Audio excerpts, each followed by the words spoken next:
अरे ये देखो जी, चूल्हे के आखिरी दो लकड़ियां बची हैं। मैं सुबह से सोच रही हूँ कि रात का खाना कैसे बनेगा। घर में आटा खत्म हो चुका है, दाल बची नहीं और तेल भी सिर्फ 2 बूंदे बची हैं। मैं कब तक आस लगाए बैठी रहूं कि कोई चमत्कार होगा और हमारी गरीबी दूर हो जाएगी। उर्मिला, मुझे खुद समझ नहीं आता कि क्या करूं। रोज सुबह मैं नई उम्मीद लेकर उठता हूं कि कोई ग्राहक आएगा, कोई मेरे बनाए चित्र खरीदेगा, लेकिन दिन ढल जाता है और हाथ खाली रह जाते हैं। कला ही मेरा जीवन है, मेरी पहचान है, लेकिन जब इस कला से पेट ही नहीं भर सकता तो क्या फायदा। कभी कभी लगता है कि शायद भगवान ने मेरे लिए गरीबी ही लिख दी है। ऐसा मत कहो जी, गरीब पैदा होना हमारे हाथ में नहीं, लेकिन गरीब मरना तो हमारे हाथ में है। अगर हम चाहें तो हालात बदल सकते हैं। देखो, मैंने सुना है कि महाराज ने एक बड़ी चित्रकला प्रतियोगिता का आयोजन किया है। इसमें पूरे राज्य के कलाकार भाग ले रहे हैं। विजेता को न केवल 100 सोने की मुद्राएं मिलेंगी, बल्कि उसे राजमहल में मुख्य चित्रकार का पद भी मिलेगा। अगर तुम इस प्रतियोगिता में जीत गए तो हमारी जिंदगी पूरी तरह बदल जाएगी। फिर हमें किसी के आगे हाथ फैलाने नहीं पड़ेंगे। प्रतियोगिता? महाराज के दरबार में? वहाँ तो बड़े बड़े कलाकार आएंगे, जिनके पास महंगे रंग, उम्दा कागज और बेहतरीन तुलिकाएं होती हैं। मैं कैसे उनके सामने टिक पाऊंगा? मेरे पास तो ठीक से रंग खरीदने के भी पैसे नहीं हैं, और बिना अच्छे रंगों के कोई चित्र ना तो प्रभावशाली लगेगा और ना ही राजा के मन को छू पाएगा। तुम हमेशा खुद को कमतर क्यों आंकते हो जी? पूरे गांव में तुमसे अच्छा चित्रकार कोई नहीं है। अरे मैं जानती हूँ तुम में वो हुनर है जो किसी भी बड़े कलाकार को मात दे सकता है। रंग और कागज तो कोई भी खरीद सकता है, लेकिन असली कला तो हुनर में होती है जो तुम्हारे पास है। अगर तुम ये प्रतियोगिता जीत गए ना तो हमारा नाम रोशन हो जाएगा। लेकिन उर्मिला, रंग और कागज के बिना मैं क्या करूं? मैं खाली हाथ प्रतियोगिता में कैसे जाऊं? वहां सिर्फ हुनर नहीं चलेगा, सही साधनों की भी जरूरत होगी। और वैसे भी अगर हार गया तो हमारी रही सही इज्जत भी मिट्टी में मिल जाएगी। लोग कहेंगे कि रमेश ने लालच में आकर भाग लिया और अंत में कुछ भी नहीं पाया। अगर हार का डर रहेगा तो तुम कभी आगे नहीं बढ़ पाओगे। जो कोशिश ही नहीं करता उसकी हार तो पहले से ही तय हो जाती है। अरे मैं कहती हूँ तुम चिंता छोड़ो और बस इस प्रतियोगिता के लिए तैयार हो जाओ। रंग और कागज की चिंता मत करो, मैं अपने कुछ गहने गिरवी रख दूंगी। हमारे पास वैसे भी अब कुछ बचा नहीं है, तो कम से कम मैं इन्हें किसी अच्छे काम में ही लगा दूं। नहीं उर्मिला, मैं तुम्हारे गहने नहीं बेच सकता। ये तुम्हारी आखिरी पूंजी है, और अगर मैं हार गया तो हम दोनों के पास कुछ भी नहीं बचेगा। मैं यह खतरा नहीं उठा सकता। तो क्या जिंदगी भर ऐसे ही दुख झेलते रहेंगे? कब तक खाली पेट सोते रहोगे? रमेश सोचो, अगर तुम जीत गए ना तो हम कभी भी गरीब नहीं रहेंगे। मैं तुमसे विनती करती हूँ, तुम इस अवसर को मत छोड़ो। ठीक है उर्मिला, अगर तुम इतनी उम्मीद लेकर बैठी हो तो मैं यह कोशिश जरूर करूंगा, लेकिन वादा करो अगर हार भी जाऊं तो तुम मुझे दोष नहीं दोगी। मैं तुम्हारा साथ हमेशा दूंगी, चाहे जीत हो या हार, लेकिन मुझे पूरा भरोसा है कि तुम नहीं हारोगे। तभी उनका पड़ोसी श्याम वहां आ जाता है। जब उसे ये पता चलता है कि रमेश भी प्रतियोगिता में भाग लेने वाला है तो उसका मन उदास हो गया। फिर भी वे अपने चेहरे पर मुस्कान लिए रमेश से बातें करने लगा। अरे रमेश, मैं तेरे ही घर की तरफ आ रहा था, सोचा तुझसे मिल लूं। क्या कर रहा है भाई? अरे श्याम, कुछ नहीं, बस उर्मिला से हालातों पर बातें कर रहा था। घर में तंगी बढ़ती ही जा रही है, तो हम सोच रहे थे कि इसका कोई हल निकाला जाए। वैसे तू बता, तू कैसे आया? अरे भाई, सुना है कि महाराज ने एक बड़ी चित्रकला प्रतियोगिता रखी है। मैंने सोचा मैं भी उसमें भाग लूं। वैसे तुझे इसकी खबर है या नहीं? हाँ, उर्मिला ने बताया, और हम भी यही सोच रहे थे कि मैं भी इस प्रतियोगिता में भाग लूं। शायद इससे हमारी गरीबी खत्म हो जाए। अच्छा, मतलब तू भी भाग ले रहा है? बहुत बढ़िया भाई, तेरी कला तो लाजवाब है। मुझे तो तुझे देखकर ही सीखना होगा। वैसे तूने सोचा कि कौन सा चित्र बनाएगा? कोई खास विषय रखा है या अभी तय नहीं किया? नहीं, अभी कुछ तय नहीं किया। बस यही सोच रहा हूँ कि कुछ ऐसा बनाऊं जो लोगों के दिलों को छू जाए। मेरे लिए चित्र केवल रंगों का खेल नहीं, बल्कि भावनाओं की अभिव्यक्ति है। मैं चाहता हूँ कि मेरा चित्र बोल सके, उसमें एक कहानी हो जो देखने वाले को अपनी ओर खींच ले। वाह, ये हुई ना बात। वैसे भी मैं सोच रहा हूँ कि इस बार कुछ ऐसा बनाऊं जो महाराज को प्रभावित कर दे, लेकिन तुझसे मुकाबला करना आसान नहीं होगा, यह मैं जानता हूँ। खैर, देखते हैं आगे क्या होता है। अच्छा, अब मैं चलता हूँ, फिर मिलते हैं। श्याम जबरन मुस्कुराता रहा, लेकिन उसके मन में चिंता बढ़ रही थी। उसे यकीन था कि अगर रमेश प्रतियोगिता में भाग लेगा तो उसकी जीत लगभग असंभव हो जाएगी। वो भारी मन से अपने घर पहुंचा। रमेश की प्रतिभा उसे परेशान कर रही थी। उसने सोचा कि अगर रमेश प्रतियोगिता में भाग लेता है तो उसका जीतना लगभग तय है। वो चिंतित था और वो चाहता था कि वे किसी तरह रमेश को रोक दिया जाए। घर पहुंचते ही उसने अपनी पत्नी लीला से इस बारे में बात की। लीला, मैं बहुत बड़ी मुसीबत में पड़ गया हूँ। मैं सोच रहा था कि महाराज की चित्रकला प्रतियोगिता जीतकर अपनी पहचान बनाऊंगा, लेकिन आज मुझे पता चला कि रमेश भी इस प्रतियोगिता में भाग लेने वाला है। अब तू ही बता, उसके सामने मैं क्या हूँ? अगर वह प्रतियोगिता में गया तो मुझे कोई नहीं पूछेगा और जीतने का तो सवाल ही नहीं उठता। अरे ऐसा क्यों सोच रहे हो? तुम भी तो एक अच्छे चित्रकार हो। अगर मेहनत करोगे तो तुम भी जीत सकते हो। रमेश का बड़ा नाम है, लेकिन इसका मतलब ये नहीं कि उसे हराया नहीं जा सकता। लीला, तू मेरी गलतफहमी दूर कर दे। मैं भले ही अच्छा चित्रकार हूँ, लेकिन रमेश की कला के आगे मेरी कोई गिनती नहीं। उसके बनाए चित्रों में जो जीवंतता होती है वह मुझ में नहीं। अगर वह प्रतियोगिता में भाग लेगा तो न सिर्फ मैं हार जाऊंगा, बल्कि मेरा नाम भी डूब जाएगा। पूरा गांव कहेगा कि रमेश के सामने श्याम कुछ भी नहीं। मैं यह अपमान नहीं सह सकता। तो फिर कुछ ऐसा करो कि रमेश प्रतियोगिता में भाग ही न ले पाए। अगर वह भाग नहीं लेगा तो तुम्हारे जीतने का रास्ता साफ हो जाएगा। पर कैसे? वह तो अपनी जिद पर अड़ा है। उसकी पत्नी उर्मिला ने उसे मना लिया है और वह पूरी तैयारी में जुट गया है। आए तो हमें कुछ करना होगा जिससे वह खुद ही प्रतियोगिता छोड़ दे। तुमने ये सोचा कि उसके पास चित्र बनाने के लिए जरूरी रंग, कागज और तुलिकाएं हैं भी या नहीं? हाँ, यही तो उसकी सबसे बड़ी चिंता थी। उसके पास अच्छे रंग और तुलिकाएं नहीं है, लेकिन उर्मिला ने कहा है कि वह अपने गहने गिरवी रखकर सब खरीद लेगी। हमें तो यही करना होगा कि वह रंग और तुलिकाएं ना खरीद पाए। अगर उसे चित्र बनाने का सामान ही नहीं मिलेगा तो वो प्रतियोगिता में कैसे भाग लेगा? पर मैं उसे सीधे कैसे रोक सकता हूँ? अगर मैं कुछ करूँगा तो वह मुझ पर शक कर सकता है। शक करने के लिए तो कोई सबूत चाहिए। सुनो, अब मैं तुम्हें एक उपाय बताती हूँ। तुम ऐसा करो, जब उर्मिला अपने गहने लेकर किसी सुनार के पास जाए तो किसी तरह वे गहने बेच ही ना पाए। लेकिन मैं ऐसा करूँगा कैसे? तुम ही कोई उपाय बताओ। गांव में सभी तो जानते हैं कि रमेश गरीब है। अगर हम ये अफवाह फैला दें कि रमेश बहुत कर्ज में डूबा हुआ है और उसके गहने पहले से ही किसी साहूकार के पास गिरवी पड़े हैं, तो कोई भी सुनार उससे गहने नहीं खरीदेगा। बात तो सही कह रही हो। अगर गांव में यह बात फैल गई कि रमेश के गहने पहले से ही गिरवी रखे जा चुके हैं, तो कोई भी उसे पैसा नहीं देगा। लेकिन अगर फिर भी उसे कोई मदद कर दे तो? तुम्हें एक और काम करना होगा। गांव के साहूकार बनवारी को पता है कि रमेश की हालत खराब है।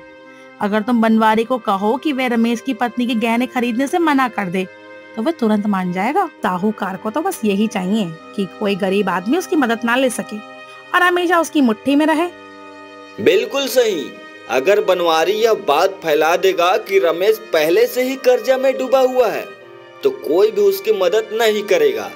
और अगर उर्मिला के पास पैसे नहीं होंगे तो रमेश प्रतियोगिता में भाग नहीं ले पाएगा। तो देर किस बात की है, कल सुबह ही बनवारी से मिलो और ये काम जल्दी पूरा करो। अगर रमेश प्रतियोगिता में गया तो तुम हार जाओगे, लेकिन अगर वे भाग ही नहीं ले सका तो तुम्हारी जीती होगी, देख लेना। ठीक है, मैं कल ही बनवारी से मिलूंगा और इस योजना को पूरा करूंगा। श्याम के चेहरे पर अब चिंता की जगह एक शातिर मुस्कान थी। उसे पूरा यकीन था कि उसकी योजना काम कर जाएगी और रमेश प्रतियोगिता में भाग नहीं ले पाएगा। वो ये सोचकर संतुष्ट हो गया कि अब उसकी जीत निश्चित है।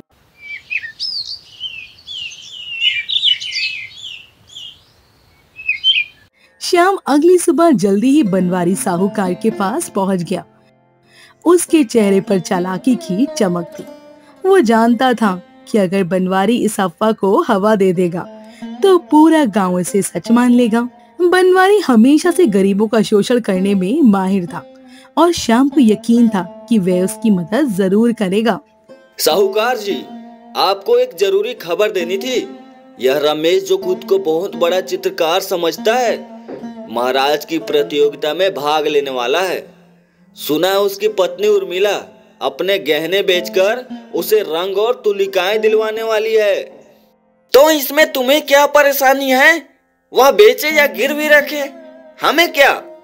अरे साहूकार जी, आप समझे नहीं। अगर रमेश इस प्रतियोगिता में जीत गया तो वह अमीर बन जाएगा। फिर वह कभी आपकी मदद नहीं मांगेगा और न ही आपके ब्याज पर कर्ज लेगा। गांव के और लोग भी उसे देखकर जागरूक हो जाएंगे और फिर आपके लिए कोई कमाने वाला नहीं बचेगा। बात में दम है। तो तुम्हारा मतलब क्या है? मेरा मतलब यह है कि आपको गांव में यह अफवाह फैलानी होगी कि रमेश पहले ही अपने गहने गिरवी रख चुका है और अब उन्हीं गहनों को दोबारा बेचना चाहता है। अगर यह बात फैल गई तो कोई भी उसके गहनों को हाथ नहीं लगाएगा। बहुत बढ़िया सोचा रे श्याम। चल, मैं अभी अपने आदमियों से कहता हूँ, आधे घंटे में पूरा गांव यही चर्चा करेगा। बनवारी ने अपने कुछ लोगों को बुलाया और उन्हें ये झूठी अफवाह फैलाने का काम सौंप दिया। कुछ ही देर में गांव में चारों ओर यही बातें होने लगी कि रमेश का परिवार बुरी तरह कर्ज में डूबा है और वे अपने गहनों को दोबारा बेचने की कोशिश कर रहा है। रमेश और उर्मिला को इस अफवाह की कोई खबर नहीं थी। वे सीधे धनीराम सुनार की दुकान पर पहुंचे, जहां उर्मिला के गहने बेचने की योजना थी। रमेश ने भीतर कदम रखा तो धनीराम देखकर उन्हें हैरान हुआ। उसे पहले से ही यह अफवाह मिल चुकी थी और वह तैश में था। क्या चाहिए रमेश? आज अचानक कैसे आना हुआ? भाई धनीराम, मुझे अपने चित्र बनाने के लिए कुछ पैसे चाहिए, इसलिए उर्मिला की ये गहने तुम्हें बेचना चाहता हूँ। तुम ईमानदार आदमी हो, इसलिए सोचा तुम्हारे पास ही आऊं। धनीराम ने गहनों की तरफ देखा और फिर तिरस्कार भरी हंसी हंसने लगा। उसने गहनों को हाथ तक नहीं लगाया। रमेश, क्या मुझे मूर्ख समझते हो? तुम वही गहने फिर से बेचने चले आए जो पहले ही गिरवी रख चुके हो। तुम्हें लगता है कि मैं बेवकूफ हूँ? क्या बकवास कर रहे हो धनीराम? ये गहने कभी किसी के पास गिरवी नहीं रखे गए। यह पहली बार है जब मैं इन्हें बेच रहा हूँ। चुप कर। पूरा गांव जानता है कि तुमने पहले ही बनवारी साहूकार के पास इन्हें गिरवी रख दिया था और अब दोबारा बेचने आए हो। मैं कोई पागल नहीं हूँ जो तेरा यह धोखा समझ न सकूं। जा, कहीं और जाकर अपनी चालबाजी दिखा। अरे धनीराम भाई, तुम हमें गलत समझ रहे हो। ये गहने कभी गिरवी नहीं रखे गए। अरे हम ईमानदार लोग हैं, हम झूठ नहीं बोलते। अरे अगर तुम इतने ही ईमानदार होते तो गांव में यह चर्चा क्यों होती कि रमेश पहले ही कर्जे में डूब चुका है। अब जाओ यहाँ से, वरना दुकान के बाहर खड़े लोग तमाशा देखने लगेंगे। धनीराम ने हाथ झटक कर उन्हें बाहर जाने का इशारा किया। रमेश और उर्मिला अपमान से जल उठे। दुकान से बाहर आते ही गांव के कुछ लोगों ने फुसफुसाना शुरू कर दिया और रमेश को अपनी बेइज्जती का एहसास होने लगा। रमेश के चेहरे पर शर्मिंदगी थी। रमेश और उर्मिला अपमान से भरे अपने घर की ओर लौट रहे थे। उनके चेहरे पर निराशा और चिंता साफ झलक रही थी। रास्ते में चलते चलते दोनों के बीच बातचीत होने लगी। उर्मिला, ये क्या हो गया? हमने सोचा भी नहीं था कि लोग हमारे खिलाफ इतनी घटिया अफवाह फैला देंगे। धनीराम ने जो किया वह मुझे चुभ गया है। पूरे गांव के सामने हमें बेइज्जत कर दिया। अरे मैं तो सोच भी नहीं सकती कि कोई हमारी इतनी बुरी छवि बना सकता है। हमें क्या करना चाहिए? अब तो प्रतियोगिता में भाग लेने का सपना भी टूट गया। मुझे समझ नहीं आ रहा है, आखिर यह अफवाह किसने फैलाई? कौन है जो हमें आगे बढ़ने से रोकना चाहता है? अरे कोई भी हो, लेकिन उसने हमारी जिंदगी तो मुश्किल में डाल दी है।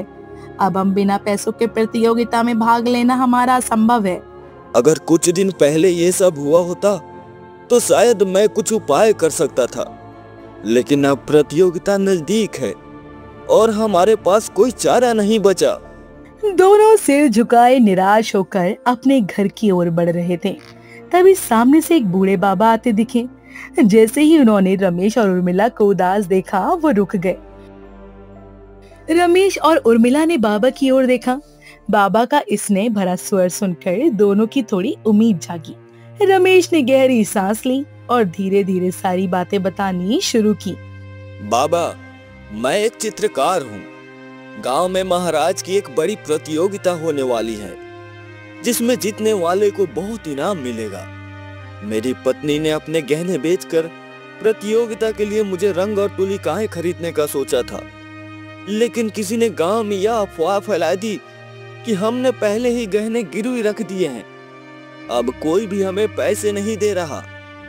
हमारी बेइज्जती पूरे गांव में हो गई है बाबा। हमें समझ नहीं आ रहा कि अब हम क्या करें। प्रतियोगिता में भाग लेने का भी सपना टूट गया। बाबा कुछ देर तक चुपचाप उनकी बातें सुनते रहे। फिर हल्की मुस्कान के साथ उन्होंने अपनी झोली टटोली। उसमें कुछ सोने के सिक्के निकालकर रमेश की ओर बढ़ा दिए। रमेश और उर्मिला एक दूसरे की ओर देखने लगे। दोनों के चेहरे पर संदेह झलक रहा था। बाबा ने उनकी दुविधा को भांप लिया और शांत स्वर में बोले, ये लो, ये कुछ सोने के सिक्के हैं। इन्हें रख लो और अपनी जरूरत की चीजें खरीद लो। बदले में मुझे तुम्हारे गहने दे दो। डरो मत। जब प्रतियोगिता खत्म हो जाए तो जंगल के बाहर मेरी कुटिया पर आ जाना। वहां तुम्हें अपने गहने वापस मिल जाएंगे। रमेश, बाबा की बात मान लो। ये हमारे लिए आखिरी मौका है। अगर हम कोशिश भी नहीं करेंगे तो हमें पछतावा रहेगा हमेशा।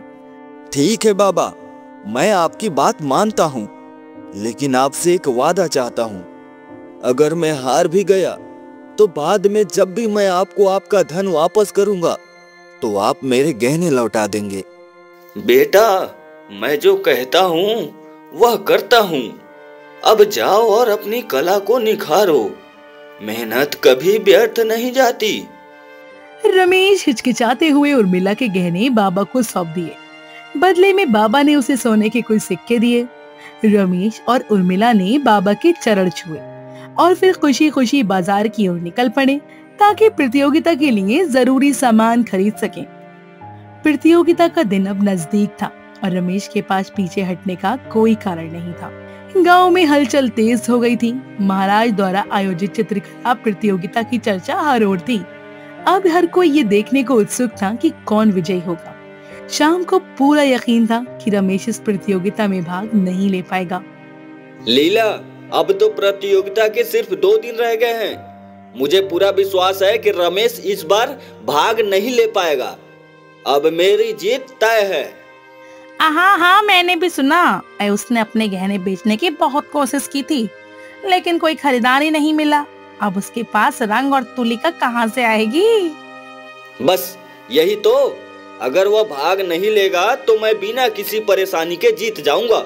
मेरी वर्षों की मेहनत का फल अब मिलने वाला है। फिर भी एक बार रमेश के घर जाके देख लो, कहीं उसने कहीं और से तो इंतजाम नहीं कर लिया। ठीक कह रही हो, मैं अभी जाकर देखता हूँ। श्याम रमेश के घर पहुंचा। दरवाजा खुला था और अंदर से कोयले और रंगों की हल्की हल्की महक आ रही थी। उसने अंदर झांक कर देखा तो रमेश बड़े मनोयोग से एक चित्र बना रहा था। रमेश, ये क्या कर रहे हो? मैंने तो सुना था कि तुम प्रतियोगिता में भाग नहीं ले रहे। श्याम, तुमने जो सुना वह झूठ था। मैं भी प्रतियोगिता में भाग लूंगा। श्याम के चेहरे का रंग उड़ गया। उसे विश्वास नहीं हो रहा था कि रमेश के पास चित्र बनाने के लिए आवश्यक सामान कहां से आया। उसने खुद ही गांव में अफवाह फैलाई थी कि रमेश के पास कोई संसाधन नहीं बचे, फिर भी वह प्रतियोगिता में भाग ले सकता है। वो जल्दी से अपनी घबराहट को छुपाते हुए बोला, लेकिन तुम्हारे पास रंग और तुलिका कैसे आई? मैंने तो सुना था कि तुम्हारे पास कुछ नहीं बचा। श्याम, कला केवल साधनों की मोहताज नहीं होती। सच्चा कलाकार किसी भी स्थिति में अपनी कला को जीवित रख सकता है। रही बात रंग और तुलिका की, तो भगवान ने मदद भेज दी। अब प्रतियोगिता के दिन तुम देख लेना कि कौन बेहतर है।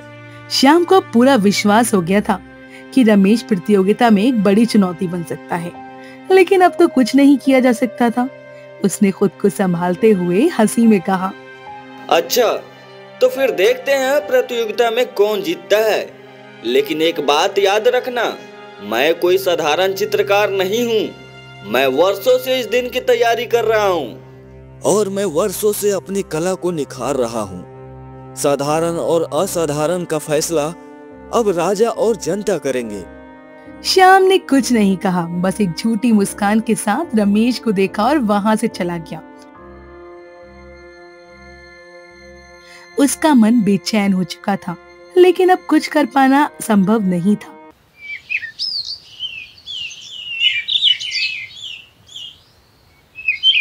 प्रतियोगिता का दिन भी आ गया। गांव के सभी कलाकार राजमहल में विशाल प्रांगण में एकत्रित हो चुके थे।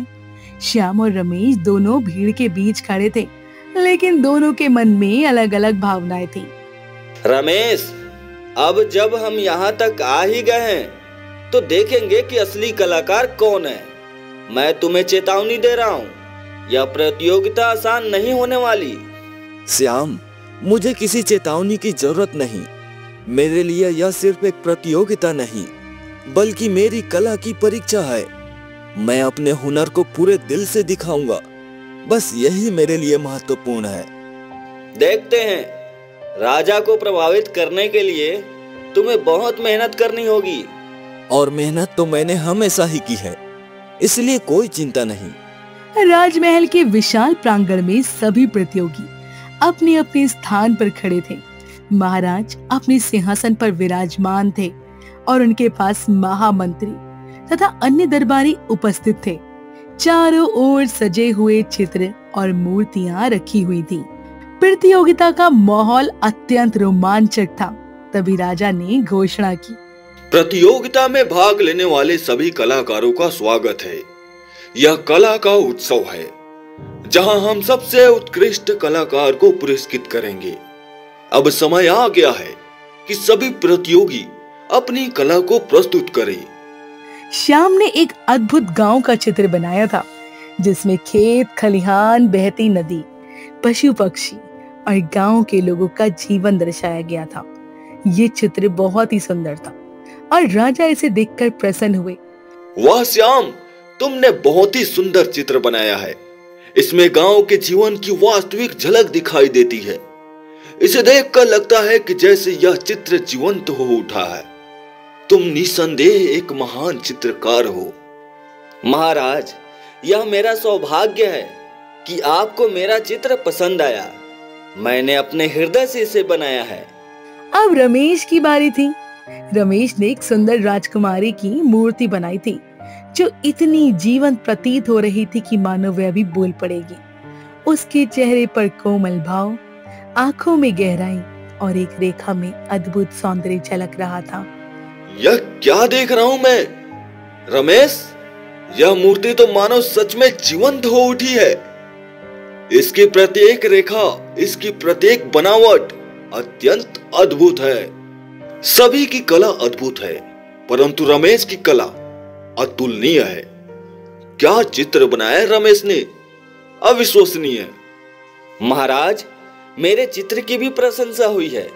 मैं जानता हूं कि रमेश की मूर्ति बहुत सुंदर है, पर क्या मेरा चित्र उससे कमतर है? श्याम, तुम्हारा चित्र भी अत्यंत सुंदर और प्रभावशाली है। तुमने गांव के जीवन को जिस तरह से उकेरा है वह सराहनीय है, किंतु रमेश की मूर्ति में जो जीवंतता है वह इसे अद्वितीय बनाती है। कला का मूल्यांकन करना सरल नहीं होता, परंतु यह स्पष्ट है कि रमेश ने इस प्रतियोगिता में विजय प्राप्त की है। राजा अपनी सिंहासन से उठते हैं और घोषणा करते हैं, इस प्रतियोगिता का विजेता रमेश है। रमेश को हम इस राज्य के मुख्य चित्रकार के रूप में नियुक्त करते हैं और उसे इनाम में स्वर्ण मुद्राएं प्रदान की जाती है। सभा में तालियों की गड़गड़ाहट गूंज उठती है। रमेश आनंदित होता है, जबकि श्याम मन ही मन उदास हो जाता है। उसे अपने प्रयासों पर गर्व था, लेकिन रमेश की प्रतिभा ने उसे पीछे छोड़ दिया था। महाराज, मैं रमेश को एक जीत के लिए बधाई देता हूँ। उसने वास्तव में एक अद्भुत मूर्ति बनाई है। मैं अपनी हार स्वीकार करता हूँ। श्याम, यह केवल प्रतियोगिता थी, लेकिन कला का क्षेत्र बहुत विशाल है। तुम्हारा चित्र भी बहुत सुंदर था। हम दोनों को अपनी कला को और निखारते रहना चाहिए। श्याम हल्की मुस्कान देता है और सिर हिलाता है। वो जानता था कि रमेश की बात सही थी। कला केवल प्रतियोगिता नहीं, बल्कि आत्म अभिव्यक्ति का माध्यम थी। रमेश और श्याम दोनों अपने अपने घर वापस लौटते हैं। रमेश अपनी पत्नी उर्मिला के पास जाता है, जो बेसब्री से उसका इंतजार कर रही थी। क्या हुआ जी, तुम जीत गए? उर्मिला, मैं जीत गया। महाराज ने मुझे राज्य का मुख्य चित्रकार घोषित किया है। यह हमारे जीवन का नया अध्याय है। उर्मिला की आंखों में खुशी के आंसू आ जाते हैं। उनका जीवन बदलने वाला था। गरीबी का अंधेरा समाप्त हो चुका था और उनके सामने एक सुनहरा भविष्य था। श्याम अपने घर पहुंचता है, जहां लीला उसका इंतजार कर रही थी। क्या हुआ जी, तुम जीत गए? नहीं, रमेश ने प्रतियोगिता जीत ली। उसकी मूर्ति सचमुच अद्भुत थी। मैं भले ही हार गया, लेकिन मैंने बहुत कुछ सीखा है। अगली बार मैं अपनी कला को और बेहतर करूंगा। ये सही सोच है। हारने से कुछ नहीं होता, बल्कि उससे सीखना जरूरी होता है। श्याम मुस्कुराता है और अगले अवसर की तैयारी करने का निश्चय करता है। रमेश और उर्मिला अब एक सुखी जीवन जी रहे थे। प्रतियोगिता जीतने के बाद रमेश को राज्य का मुख्य चित्रकार नियुक्त कर दिया गया था और उनकी आर्थिक स्थिति पहले से काफी बेहतर हो चुकी थी। एक दिन दोनों आपस में चर्चा कर रहे थे। रमेश, अब तो हमारी पूरी जिंदगी पूरी तरह बदल चुकी है। हमें किसी चीज की कोई कमी नहीं है, लेकिन अब तक एक बात अधूरी है। हाँ, मैं समझ रहा हूँ। बाबा को हमारी अमानत लौटानी है। हमें उनके पास जाकर आशीर्वाद लेना चाहिए। आखिर उन्होंने ही हमें सही समय पर मदद की थी। बिल्कुल सही कह रहे हो।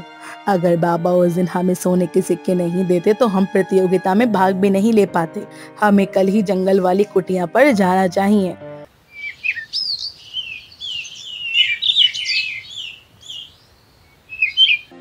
अगले दिन रमेश और उर्मिला जंगल की ओर चल पड़े। रास्ता कठिन था, लेकिन दोनों मन में श्रद्धा लेकर बढ़ते जा रहे थे। कुछ समय बाद वे बाबा की कुटिया में पहुंचे। बाबा उन्हें पहले से ही बाहर खड़े मिले थे। आओ आओ बेटा, मैं जानता था कि तुम दोनों एक दिन जरूर आओगे। बाबा, आप पहले से ही जानते थे कि हम आएंगे? बेटा, जिस दिन मैंने तुम्हें सोने के सिक्के दिए थे, उसी दिन मुझे पता था कि एक दिन तुम अपनी अमानत लेने और मुझसे आशीर्वाद लेने जरूर आओगे। बाबा, आपकी वजह से ही इन्होंने प्रतियोगिता में भाग लिया और विजेता बने। अगर आप मदद न करते तो शायद अभी भी संघर्ष कर रहे होते हम दोनों। मैंने सिर्फ तुम्हें तुम्हारी मेहनत का फल पाने का अवसर दिया था। असली मेहनत तो रमेश ने की। रमेश भावुक हो जाता है और बाबा के चरणों में गिर जाता है। बाबा उसे उठाकर स्नेह से उसके सिर पर हाथ फेरते हैं। बाबा, हमने सुना था कि आप बहुत ज्ञानी हैं। हम यह जानना चाहते हैं कि हमारे साथ यह सब क्यों हुआ। यह अफवाह, यह प्रतियोगिता, यह संघर्ष, क्या यह सब पहले से तय था? बेटा, जीवन में जो कुछ भी होता है वह हमारे कर्मों का परिणाम होता है। तुम्हारे पड़ोसी श्याम ने तुम्हें हराने के लिए चाल चली, लेकिन नियति ने तुम्हारे साथ न्याय किया। बाबा, क्या श्याम ने जानबूझकर हमें नीचे दिखाने की कोशिश की थी? हाँ, श्याम ने अफवाहें फैलाकर तुम्हें प्रतियोगिता से बाहर करने की कोशिश की थी। उसने सोचा कि यदि पूरा गांव तुम्हारे खिलाफ हो जाएगा तो तुम हार मान जाओगी। लेकिन बाबा, अगर वह इतना बुरा था तो अब वह क्या कर रहा है? अब वह बदल चुका है बेटा। जब उसने तुम्हारी जीत देखी और तुम्हारी विनम्रता को समझा तो उसे एहसास हुआ कि सच्ची जीत मन की शुद्धता से होती है, न कि चालाकी से। बाबा, आप सच कह रहे हैं कि श्याम सच में बदल गया है? बिल्कुल। अब वह खुद को सुधारने की कोशिश कर रहा है। वह अपनी कला को और निखारने में लगा है। वह समझ गया है कि किसी को गिराकर खुद ऊपर उठने से बेहतर है कि खुद की मेहनत से ऊपर उठा जाए। बाबा, आपने हमें आज बहुत कुछ सिखाया है, लेकिन एक सवाल और है। हम जीवन में सही रास्ता कैसे पहचाने? बेटा, सही रास्ता वही होता है जिसमें सत्य, ईमानदारी और मेहनत हो। कोई भी राह कठिन हो सकती है, लेकिन अगर मन में विश्वास हो और कर्म अच्छे हो तो अंत में जीत सच्चाई की ही होती है। तो क्या हमें दूसरों पर भरोसा करना चाहिए? बिल्कुल, लेकिन अंधा भरोसा मत करो। बुद्धिमानी से सोचो, पर संदेह से भरे मत रहो। अगर तुम्हारे मन में सच्चाई होगी तो सच्चे लोग अपने आप तुम्हारे पास आ जाएंगे। रमेश और उर्मिला बाबा की बातों से बहुत प्रभावित होते हैं। बाबा रमेश को गहने लौटा देते हैं। बाबा उन्हें आशीर्वाद देते हैं। रमेश और उर्मिला खुशी खुशी अपने गांव लौट आते हैं। अब वो पहले से अधिक संतुष्ट और आत्मविश्वासी महसूस कर रहे थे। रमेश अपनी चित्रकला के कार्य में और निपुण हो गया था और उर्मिला भी घर को अच्छे से संभालने लगती है।